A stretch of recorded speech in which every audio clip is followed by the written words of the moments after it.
Hello friends. तो इस topic के अंदर हम डिस्कस करेंगे कि अगर हम सेल करते हैं सीज एरियाज के अंदर यानी कि स्पेशल इकोनॉमिकल जोन एरियाज के अंदर, तो हम किस तरीके से टैली के अंदर उसका ट्रीटमेंट करते हैं। तो पहले तो ये जानना जरूरी है कि ये सीज क्या होता है। सीज का मतलब स्पेशल इकोनॉमिकल जोन। तो हमारे कंट्री के अंदर हमारी गवर्नमेंट ने बहुत सारे ऐसे एरियाज को डेवलप करने के लिए, बहुत सारे एरियाज के डेवलप करने के लिए, जैसे पंजाब के अंदर, महाराष्ट्र के अंदर, उत्तर प्रदेश के अंदर, तो उन एरियाज को डेवलप करने के लिए जो अंडर डेवलप्ड है उनको स्पेशल इकोनॉमिकल जोन के अंदर डिक्लेयर किया है कि अगर आप यहाँ पे बिजनेस ओपन करते हो तो गवर्नमेंट की तरफ से बहुत सारी फैसिलिटीज उन एरियाज के अंदर प्रोवाइड की जाती हैं। और जो डेवलप्ड एरियाज हैं अगर वो उन अंडर डेवलप्ड एरियाज को सेल करते हैं तो उसको एक्सपोर्ट माना गया है। कि अगर आप बाकी जो डेवलप्ड एरियाज हैं इन अंडर डेवलप्ड एरियाज के अंदर सेल करते हैं यानी कि स्पेशल इकोनॉमिकल जोन एरियाज के अंदर सेल करते हैं तो उसको एक्सपोर्ट माना गया है और किसी तरह का टैक्स जो है नहीं देना पड़ता जब हम इनको सेल करते हैं, यानी कि बिल्कुल वैसे ट्रीट किया जाता है जैसे हम एक्सपोर्ट केस में ट्रीट करते हैं। तो पूरी कहानी अब मैं आपको बताऊंगा कैसे हम अकाउंट ओपन करते हैं। कि जब हम इन स्पेशल एरियाज के अंदर जो बिजनेस है उनको सेल करते हैं तो पहले हमें लेजर के अंदर जाकर लेजर क्रिएट करना होगा। सेल टू सीज जब हम सेल करेंगे to SEZ under LUT bond, तो ये एलयूटी बॉन्ड की कहानी बिल्कुल वैसी ही है। अगर आपने मेरी एक्सपोर्ट की वीडियो सुनी है जिसके अंदर मैंने एक्सपोर्ट सेल के बारे में बताया था, तो बिल्कुल वैसे ही इस केस के अंदर भी एलयूटी बॉन्ड की हम स्टोरी को डिस्कस करेंगे। यानी कि एलयूटी बॉन्ड का मतलब ये होता है कि गवर्नमेंट कहती है कि अगर आप इन स्पेशल इकोनॉमिकल जोन एरियाज के अंदर अपनी गुड्स सेल करना चाहते हो, यानी कि वहां पर जो बिजनेस है उनको सेल करना चाहते हो, तो आपको या तो एलयूटी बॉन्ड लेना पड़ेगा। एलयूटी का मतलब होता है लेटर ऑफ अंडरटेकिंग, या आपको बॉन्ड लेना पड़ेगा अगर आप चाहते हो कि आपको इनको सेल करते हुए किसी तरह का टैक्स ना लगे। तो इसीलिए हमें एलयूटी बॉन्ड लेना पड़ता है। तो अगर हमने एलयूटी बॉन्ड लिया है तो हम अकाउंट क्रिएट करेंगे sale to SEZ under LUT bond account. और जब हम इन एरियाज के अंदर सेल करेंगे तो हमें किसी तरह की जीएसटी उनके ऊपर नहीं पे करनी पड़ेगी। और ये जो हम सेल करते हैं स्पेशल इकोनॉमिकल जोन एरियाज के अंदर, इनको भी इंटरस्टेट सेल माना गया है। कि अगर हम इनको सेल करेंगे ये इंटरस्टेट सेल है और इनके ऊपर गवर्नमेंट हमसे आईजीएसटी चार्ज करती है अगर हमारे पास एलयूटी बॉन्ड नहीं है। तो ये एलयूटी और बॉन्ड एक तरह का डॉक्यूमेंट होता है जो हम गवर्नमेंट के साथ साइन करते हैं। अगर गवर्नमेंट की हम सारी कंडीशंस फुलफिल करते हैं तो गवर्नमेंट की तरफ से ये हमें बॉन्ड और एलयूटी लेटर ऑफ अंडरटेकिंग दिया जाता है। और अगर हमारे पास ये है तो अगर हम सीज एरिया के अंदर चाहे कोई टैक्सेबल गुड सेल करें, चाहे हम कोई अन्य 18% पे, 5% पे, किसी रेट पे भी इनको गुड सेल करें तो हमें किसी तरह का टैक्स आईजीएसटी सेल करते हुए चार्ज ना तो करना पड़ता है ना ही गवर्नमेंट को देना पड़ता है। तो इसको हम सेल के अंदर ओपन करेंगे। तो मेरे ख्याल से आपको कॉन्सेप्ट क्लियर है। और inventory value are affected yes करेंगे और इस जीएसटी एप्लीकेबल आपने एप्लीकेबल देना है। सेट अल्टर जीएसटी डिटेल आपने यस करना है और क्लासिफिकेशन अनडिफाइंड रखेंगे। नेचर ऑफ ट्रांजैक्शन के अंदर सबसे एंड में ऑप्शन होती है sale to SEZ LUT bond.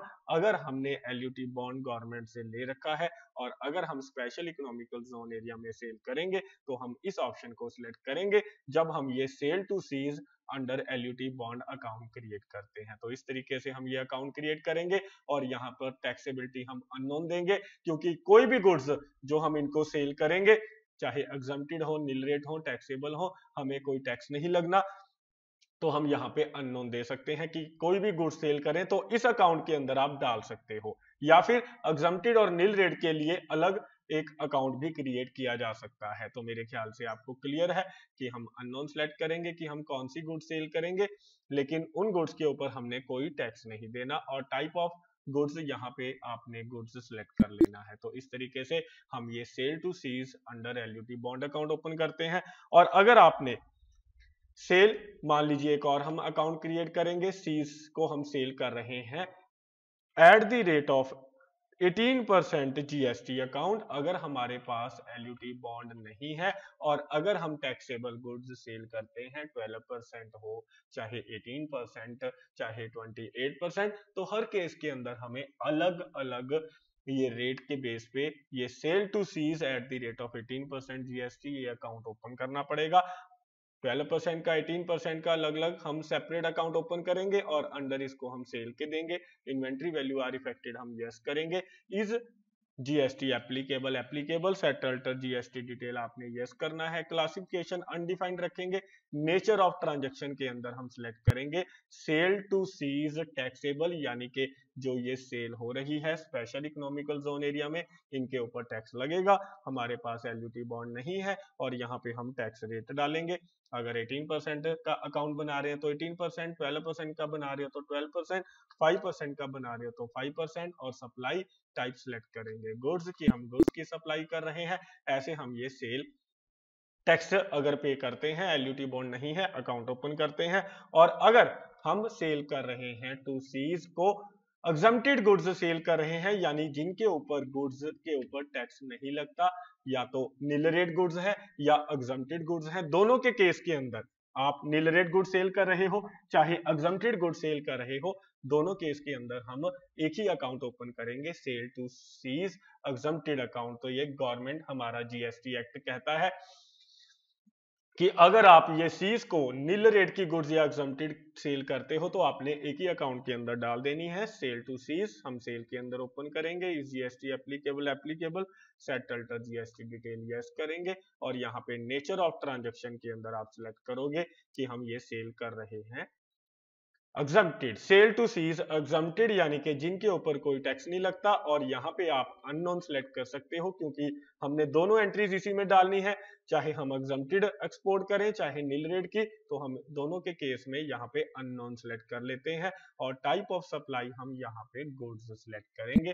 तो ऐसे हम ये सेल अकाउंट ओपन करते हैं अलग अलग केसेस के अंदर। तो मेरे ख्याल से आपको अकाउंट ओपन करना आ गया, और अकाउंटिंग वाउचर के अंदर जाकर हम सेल के अंदर इसकी एंट्री पास आउट करेंगे, रिकॉर्ड करेंगे। तो सबसे पहले हम पार्टी का अकाउंट खोल लेते हैं जिसको हमने ये सेल की है। मान लेते हैं ये हम सेल कर रहे हैं राणा ट्रेडिंग कंपनी है कोई, ये स्पेशल इकोनॉमिकल जोन एरिया के अंदर कंपनी है। हमारे सन्ड्री डेटर हैं जिनको हम ये एक्सपोर्ट करने जा रहे हैं गुड्स, यानी कि सेल करने जा रहे हैं, हमारे इंडिया के अंदर ही है। तो इंपॉर्टेंट बात ये है कि ये जो हम एक्सपोर्ट मानती है हमारी ये जीएसटी एक्ट, ये कंट्री तो इंडिया के अंदर ही है, राणा ट्रेडिंग कंपनी यानी कि इंडिया कंट्री के अंदर ही है। मान लेते हैं ये केरला के अंदर हमारी ये कंपनी है, लेकिन इस ये स्पेशल इकोनॉमिकल जोन एरिया में कंपनी है, इसीलिए हम इसको क्या ट्रीट करते हैं, एक्सपोर्ट ट्रीट करते हैं जब हम इनको सेल करते हैं। तो जितनी भी आप सेल करोगे स्पेशल इकोनॉमिकल जोन एरिया में, ये जैसे यहाँ पे सेटल्टर जीएसटी डिटेल यस करना है, और जो आप सेल कर रहे हो जिस पर्सन को, अगर वो रेगुलर पर्सन है उसके पास जीएसटीएन नंबर है, तो आपने यहाँ पे रेगुलर या कंज्यूमर या कंपोजिशन अनरजिस्टर जैसे भी आप ये पर्सन है जिसको आप सेल कर रहे हो इसमें से आपने सिलेक्ट कर लेना है। तो हम मान लेते हैं कि वो अनरजिस्टर्ड पर्सन है। तो इस तरीके से आपने ये क्रिएट करना है अकाउंट और एंट्री डालनी है। मेरे ख्याल से आपको समझ में आया। और यहाँ पे हम टाइप ऑफ डीलर सिलेक्ट कर लेंगे अनरजिस्टर्ड, और यहाँ पे सिलेक्ट करेंगे हमने जो अकाउंट बनाया था, हम ये मान के चल रहे हैं हमारे पास एलयूटी बॉन्ड है, हमने एलयूटी बॉन्ड ले रखा है, तो हम sale to SEZ under LUT bond को सिलेक्ट करेंगे और यहाँ पे आइटम डालेंगे कि कौन सी आइटम हम इनको सेल कर रहे हैं। तो हम मान लेते हैं इनको सेल कर रहे हैं एचपी कंप्यूटर्स, क्योंकि हमारे पास एलयूटी बॉन्ड है, ये टैक्सेबल गुड्स हैं, हमने कोई टैक्स इनसे चार्ज नहीं करना। तो हम मान लेते हैं 25 पीसेस हमने इनको सेल किए हैं, और यहाँ पे हम कोई भी आईजीएसटी इनसे चार्ज नहीं करेंगे। और ये प्रोवाइड जीएसटी डिटेल को यस करते हुए यहाँ पे हम शिपिंग बिल नंबर डालेंगे, और यहाँ पे डेट जो बिल के ऊपर डेट होगी, क्योंकि जब हम यहाँ पे गुड्स भेजेंगे तो जिस तरीके से गुड्स भेज रहे हैं शिपिंग के द्वारा या कोई भी फंडा जो हमने अपनाया है ट्रांसपोर्ट का, तो वो आपने शिपिंग बिल नंबर और यहाँ पे जो उस बिल पे डेट होगी वो डेट यहाँ पे डाल देनी है, और ये एंट्री आपने सेव कर लेनी है। तो देख सकते हो जब हम स्पेशल इकोनॉमिकल जोन में सेल करते हैं स्पेशल इकोनॉमिकल जोन में, जब हम सेल करेंगे अंडर एलयूटी बॉन्ड सेल करेंगे तो हम इस तरीके से एंट्री डालते हैं। चाहे कोई भी रेट की आप गुड सोल्ड करो, 5%, 12%, 18%, तो आपने कोई भी आईजीएसटी जो है इस बिल के अंदर चार्ज ना तो करनी है और ना ही हमने गवर्नमेंट को देनी है। तो इस तरीके से हम ये एंट्री डालते हैं। और एक बार हम फिर मान लेते हैं हम इसी पर्सन को फिर गुड्स बेच रहे हैं। ये जो हमने पर्सन क्रिएट किया था राणा ट्रेडर्स ट्रेडिंग कंपनी को हम फिर एक बार गुड्स सोल्ड कर रहे हैं केरला के अंदर। ये सेल हो रही है और ये पर्सन सेलेक्ट कर लीजिए कि किस तरह का ये डीलर है। और उसके बाद मान लेते हैं ये जो हम सेल कर रहे हैं हमारे पास एलयूटी बॉन्ड नहीं है। अब हमारे पास एलयूटी बॉन्ड नहीं है, हम सेल टू किसके अंदर इसको ओपन करेंगे, सेल टू सीज 18% जीएसटी के अंदर ओपन करेंगे। तो आपने ध्यान देना है कि हम इसको ओपन करेंगे सेल टू सीज के अंदर। तो हम सेल टू सीज 18%, अगर रेट टैक्स लग रहा है तो 18%, 12% टैक्स है तो 12%, और अगर 5% है तो 5% हम जीएसटी चार्ज करेंगे। तो इस तरीके से हम ये sale to SEZ account open करते हैं। तो ये हमने सेलेक्ट किया और उसके बाद आपने 18% का सेलेक्ट किया है। जो भी आइटम हम सेल कर रहे हैं, जैसे ये एचपी कंप्यूटर सेल कर रहे हैं, मान लेते हैं इनके ऊपर 18% टैक्स लगता है, तो मान के चल लेते हैं, और हम ये 10 यूनिट्स इनको सेल कर रहे हैं 18,000 के बेस पे, और हम इस पे आउटपुट आईजीएसटी यानी कि हम इस पे आईजीएसटी चार्ज करेंगे। तो अगर 18% की गुड सेल कर रहे हैं तो हम 18% आईजीएसटी, अगर 12% की जीएसटी की गुड सेल कर रहे हैं तो 12% हम आईजीएसटी चार्ज करते हैं। तो ये हमने आईजीएसटी 18% चार्ज की है। टोटल अमाउंट ये आ गई है, आप देख सकते हो। और यहाँ पे प्रोवाइड जीएसटी डिटेल, आपने शिपिंग बिल नंबर यहाँ पे डालना है और यहाँ पे डेट डालनी है जो उस बिल के ऊपर डेट होगी जब हम ये गुड्स भेजते हैं। तो जो हमारे पास वो बिल नंबर होता है उसकी डिटेल हम इसके अंदर डाल देते हैं। तो मेरे ख्याल से आपको ये कॉन्सेप्ट जो है समझ में आ गया होगा। तो जैसे ही हम ये सेल की एंट्री डालेंगे, और एक आपने बात ध्यान देनी है कि ये हम सेल की एंट्री तो डाल रहे हैं, जो आप देख रहे हो हमने आईजीएसटी चार्ज कर ली है, लेकिन गवर्नमेंट हमें क्या कहती है, जीएसटी एक्ट क्या कहता है कि आप इस जीएसटी को, ये जो आईजीएसटी आप पे कर रहे हो, ये सेल बिल हमें दिखाकर बाद में रिफंड भी ले सकते हो। तो ये जो हमारा कस्टमर है, हम उससे सिर्फ 1,80,000 रुपीज चार्ज करेंगे, क्योंकि उसको पता है हमें ये बाद में आईजीएसटी रिफंड हो जाएगी। तो हमने राणा ट्रेडिंग से कोई भी टैक्स नहीं लेना, लेकिन सेल बिल के अंदर लगेगा। एक बार हम सेल बिल में ये आईजीएसटी लगाएंगे और गवर्नमेंट को सबमिट करवा देंगे 32,400, लेकिन बाद में हमें ये रिफंड मिल जाएगा। इसीलिए ये जो Rana and company trading company को हम सेल कर रहे हैं, इससे हम 1,80,000 चार्ज करेंगे। आपको हो गए सर आपने तो टैक्स लगा दिया है, और नीचे टोटल अमाउंट बनी है 2,12,400। बिल्कुल सही है स्टूडेंट्स, फ्रेंड्स, बिल्कुल सही है कहानी ये कि हमने ये टैक्स इसके अंदर लगाया है, लेकिन हम एक और एंट्री, एडजस्टमेंट एंट्री डालेंगे कि ये हमें टैक्स बाद में रिफंड होगा। एक बार हम गवर्नमेंट को देंगे, बाद में ये हमें रिफंड होगा। इसीलिए राणा ट्रेडिंग कंपनी से हम सिर्फ 1,80,000 चार्ज करेंगे। उसके लिए हमें क्या करना पड़ेगा, F7 जर्नल के अंदर जाना पड़ेगा। जैसे ही आप ये सेल की एंट्री डालोगे, और उसके बाद हम इमीडिएटली एक और एंट्री डालेंगे जर्नल वाउचर के अंदर। तो ये जर्नल वाउचर ओपन कर लिया है हमने, और ये जो हमें गवर्नमेंट से बाद में रिफंड मिल जाएगा, यहाँ पे हम एंट्री डालेंगे। हम एक अकाउंट बनाएंगे रिफंड का, रिफंड ऑफ आईजीएसटी अकाउंट। तो ये हम आईजीएसटी अकाउंट क्रिएट करेंगे, और ये हम क्रिएट करेंगे करंट एसेट के अंदर, क्योंकि जो भी टैक्स हमें बाद में रिफंड हो जाता है उसको हम करंट एसेट के अंदर खोलते हैं कि ये हमारी एसेट है, हमें बाद में मिल जाएगा। तो बस ये आपने अकाउंट ऐसे रिफंड ऑफ आईजीएसटी अकाउंट लिखकर अंडर ये करंट एसेट अकाउंट क्रिएट कर लेना है, और यहाँ पे आपने अमाउंट डाल देनी है जितना टैक्स हमें गवर्नमेंट से रिफंड होगा। उसके बाद यहाँ पे आपने उस कस्टमर का अकाउंट सिलेक्ट करना है जिसको अभी हमने सेल की थी और हमने आईजीएसटी चार्ज किया था, क्योंकि हमने उसे आईजीएसटी नहीं लेनी। तो हम यहाँ पे राणा ट्रेडिंग कंपनी का अकाउंट सिलेक्ट करेंगे, क्योंकि हमने उससे आईजीएसटी नहीं लेनी। 32,400 यहाँ पे हम सिलेक्ट करेंगे और उसका बिल एडजस्ट कर लेंगे। ये जो सेकंड बिल है 12,400 का, इसमें से ये अमाउंट माइनस हो जाएगी 32,400 और नेट अमाउंट रह जाएगी उसके अंदर 1,80,000 जो हम राणा ट्रेडिंग कंपनी से लेंगे और ये जो हम टैक्स सेल करते हुए आईजीएसटी गवर्नमेंट को देंगे, बाद में हमें गवर्नमेंट ये रिफंड कर देगी। तो हर सेल के अंदर जब हम सेल करते हैं विदाउट एलयूटी बॉन्ड हम सीज एरिया के अंदर सेल करते हैं और हम टैक्स लगाते हैं सेल करते हुए, बिल के अंदर लगेगा, गवर्नमेंट को हम देंगे, लेकिन बाद में हमें रिफंड होगा और हमने अपने कस्टमर से टैक्स नहीं लेना क्योंकि ये बाद में हमें रिफंड हो जाएगा। तो इस तरीके से हम ये रिफंड की एंट्री डाल देते हैं। हर सेल के बाद हम ये रिफंड की एंट्री इमीडिएटली डाल देते हैं। तो ऐसे हम ये विदाउट एलयूडी बॉन्ड सेल करते हैं। और इसी तरीके से अगर हमने सेल की है गुड्स, यानी कि मान लीजिए हम इसी कंपनी को, राणा ट्रेडिंग कंपनी को सेल कर रहे हैं जो स्पेशल इकोनॉमिकल जोन एरिया के अंदर है और हम ये जो सेल कर रहे हैं ये हम सेल कर रहे हैं एग्जम्प्टेड गुड्स या नील रेट गुड्स। तो आपने sale to SEZ exempted account के अंदर डाल देना है। आइटम सिलेक्ट करोगे आप, जो आइटम आप सेल कर रहे हो, जैसे नील रेट की आइटम हो या एग्जम्प्टेड आइटम हो जिसके ऊपर जीएसटी नहीं लगती। तो बहुत सारी आइटम्स हैं जो गवर्नमेंट ने ये डिसाइड किया है जिनके ऊपर जीएसटी एक्ट के अंदर डिफाइन किया गया है कि कोई टैक्स नहीं लगेगा।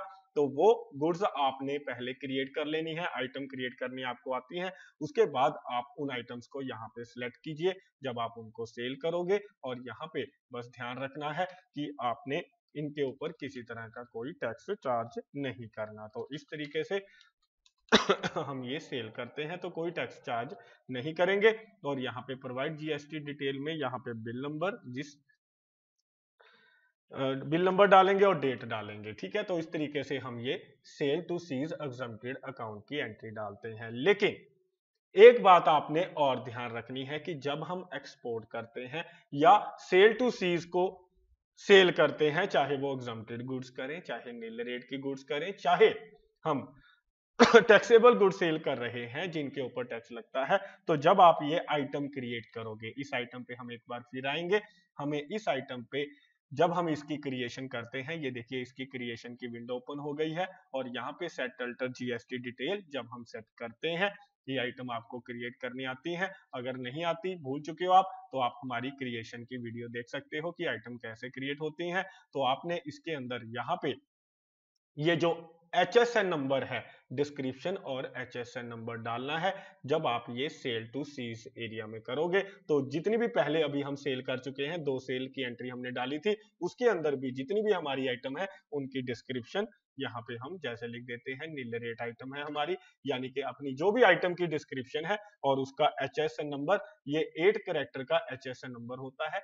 HSN नंबर का मतलब आपको पता होगा, HSN नंबर का मतलब ये होता है कि ये हमारे प्रोडक्ट का कोड है। तो जब भी हम एक्सपोर्ट करते हैं या स्पेशल इकोनॉमिकल जोन एरिया में सेल करते हैं, तो ये एक इंटरनेशनल कोड है जो हमारे प्रोडक्ट को असाइन किया गया है। आप नेट पर जाओगे तो आपको वहां पे ये कोड अवेलेबल होता है, वहां पे आप चेक कर सकते हो कि जो आइटम आप सेल कर रहे हो उसका HSN नंबर यानी कि इंटरनेशनल कोड क्या है। तो ये कोड आपने 8 कैरेक्टर का होता है। तो जब हम एक्सपोर्ट करते हैं, चाहे नील रेट की गुड्स हम सेल कर रहे हैं, चाहे हम टैक्सेबल गुड्स और चाहे हम स्पेशल इकोनॉमिकल जोन एरिया में हम सेल कर रहे हैं, हमें ये HSN नंबर डालने जरूरी है, कंपलसरी है।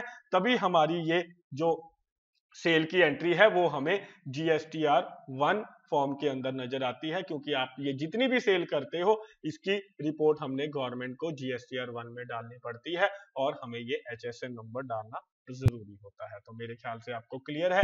तो जो बाकी 2 आइटम है उनकी डिटेल, जो HSN नंबर हमने नहीं डाले, अगर आप चाहें तो स्टैच्यूटरी रिपोर्ट के अंदर जब आप जाओगे, GSTR 1 रिपोर्ट के अंदर जाओगे, वहां पे भी आप डाल सकते हो। तो ये देख सकते हो यहाँ पे हमने जो एक्सपोर्ट सेल की है, यहाँ पे सिर्फ अभी एक ही एंट्री नजर आ रही है, यानी कि देख सकते हो कोई एंट्री नजर नहीं आ रही, क्योंकि हमने इंफॉर्मेशन जो ये डाली है वो सही नहीं डाली। तो आप यहाँ पे ऊपर देख सकते हो इनकम्प्लीट मिसमैच इंफॉर्मेशन, यानी कि जब हम सेल करते हुए हमारी इंफॉर्मेशन जो है वो सही नहीं डली है, तो हम यहाँ पर भी अपनी इंफॉर्मेशन को ठीक कर सकते हैं। तो ये देखिए, information required for generating the table तो ये देख सकते हो राणा ट्रेडिंग कंपनी को जो हमने सेल की थी वो तीनों एंट्रीज यहाँ पे नजर आ रही हैं। तो आप देख सकते हो कि क्या इंफॉर्मेशन हमारी मिसिंग है, तो यहाँ पे आप डाल सकते हो। तो हमने HSN नंबर ठीक नहीं डाले हैं, तो ये 8 कैरेक्टर के हम HSN नंबर एक बार फिर से डालेंगे। तो ये लिखा भी हुआ है साथ में, आप देख सकते हो ये साइड पे लिखा हुआ है कि 8 कैरेक्टर के HSN नंबर हमें डालने जरूरी है। तो हर आइटम के, जब आप आइटम क्रिएट करते हो तब आपने आइटम के HSN नंबर डालने जरूरी है, और ये HSN नंबर आपको नेट से अवेलेबल होते हैं। तो ये आपने ध्यान रखना है कि कोई भी इंफॉर्मेशन अगर आपने गलत डाली है सेल करते हुए, यहाँ पे आपको नजर आएगी कहाँ पे, इनकम्प्लीट मिसमैच के अंदर। और इसके बाद आपने जितनी भी ये एक्सपोर्ट इनवॉइस की है, यानी कि मैंने आपको बताया कि आप ये जो स्पेशल इकोनॉमिकल जोन एरिया में सेल करते हो, ये हमारी जो GST एक्ट है इसको एक्सपोर्ट सेल मानती है, डीम्ड एक्सपोर्ट सेल। तो ये सारी एंट्री आपको इस एक्सपोर्ट इनवॉइस के अंदर नजर आएंगी, यानी कि इस GSTR 1 के इस पॉइंट के अंदर नजर आएंगी। तो देख सकते हो राणा ट्रेडिंग को चाहे आपने टैक्सेबल गुड सेल की हैं, चाहे LUT बॉन्ड के बेस पे सेल की हैं, चाहे विदाउट LUT बॉन्ड पे, चाहे एग्जम्प्टेड सेल की है, वो आपको एंट्रीज यहाँ पे नजर आती हैं। तो मेरे ख्याल से आपको समझ में आया कि कैसे हमने ये सेल की एंट्रीज डालनी है, और ये HSN नंबर डालने नहीं भूलने। अगर आप नहीं डालोगे तो आपको यहाँ पे इनकम्प्लीट इंफॉर्मेशन के अंदर आपको ये आपकी एंट्रीज दिखाएगा, नीचे रिपोर्ट में आपको नजर नहीं आएंगी, क्योंकि जब तक आप कंप्लीट इंफॉर्मेशन नहीं डालते तब तक आपको ये एंट्रीज इस GSTR 1 में नीचे नजर नहीं आएगी।